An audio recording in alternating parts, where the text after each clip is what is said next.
This is 5AA Summer Breakfast.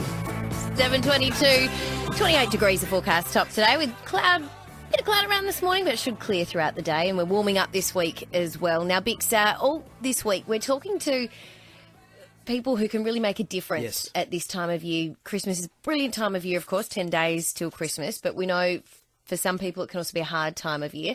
And to tell us a bit more about how they help, we've got Kat Wallace on the phone. She's from Lifeline. Kat, good morning to you. Hi, how are you guys? We are well, thank you. We know that obviously the past couple of years have been very busy for Lifeline, but I assume the festive season is a busy time as well. Yeah, the Christmas and New Year period is never it's never really a dull moment for Lifeline, knowing that there's a lot happening for people in general, even before the pandemic began.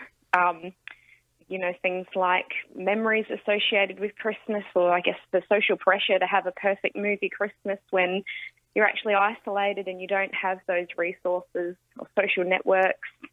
Also, lots of, normal services and supports that people generally have during the year to reach out to are closed for their break. And, this definitely does increase the calls that we have at Christmas. And, definitely with the pandemic, we've not been sitting still. We've been working really hard to make sure that the community's supported.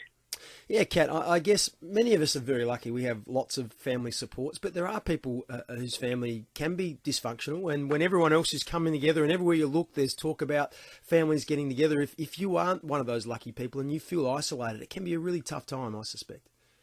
Yeah, absolutely. And being isolated and feeling lonely is a huge contributor to people having thoughts of suicide. And definitely within the Lifeline, realm of things, we do talk to a lot of people who are experiencing really intense and severe crisis. And that's really, really difficult, difficult to know that that's happening. Do you have any tips, Kat, on what people can do, perhaps if they find themselves, feeling that way? I mean, obviously Call Lifeline's one of them, or perhaps if you know someone who is, a bit out of sorts at this time of year. Yep. Yeah, awesome. So we recommend that anyone who's having thoughts of suicide themselves and really struggling, or if anyone knows someone in that situation, definitely give us a call and we can, talk you through in the moment. But if you're really concerned about someone, call 000, and tell them exactly everything that you know so that we can get that person the immediate support they deserve. But I guess, in terms of the suicide calls we get so many different calls that, aren't necessarily straight to that point. A lot of people really just longing to be connected to another human.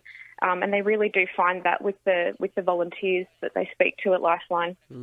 Kat, we've been talking about sort of everyday heroes that may be unrecognised. I'm guessing the people that sit on the other end of the telephone at Lifeline, particularly over Christmas and this sort of break period, they must be amazing people. Yeah, they are. The volunteers that we have in our Adelaide Centre alone, we have almost 300 volunteers, and these are incredible people that aren't, no one's making them volunteer. They're actually doing this of their own volition, and they're coming in, they're going through the intensive training program that every volunteer across the network needs to undertake to make sure there's consistency in the service. It's, a grueling, very intense training course. Obviously there's lots of content to cover so that our crisis supporters are prepared. But yeah, these guys are coming in, they're doing shifts, they're, making this massive commitment to Lifeline's cause, and it's quite amazing, really. It's really humbling to know that they're the people that we have working, on the phone. Thank you so much, Kate Wallace, for your time. And, of course, if you'd like to help out Lifeline, just head to lifeline.org.au, or if you want to call them, it's 13 11 14 for crisis support.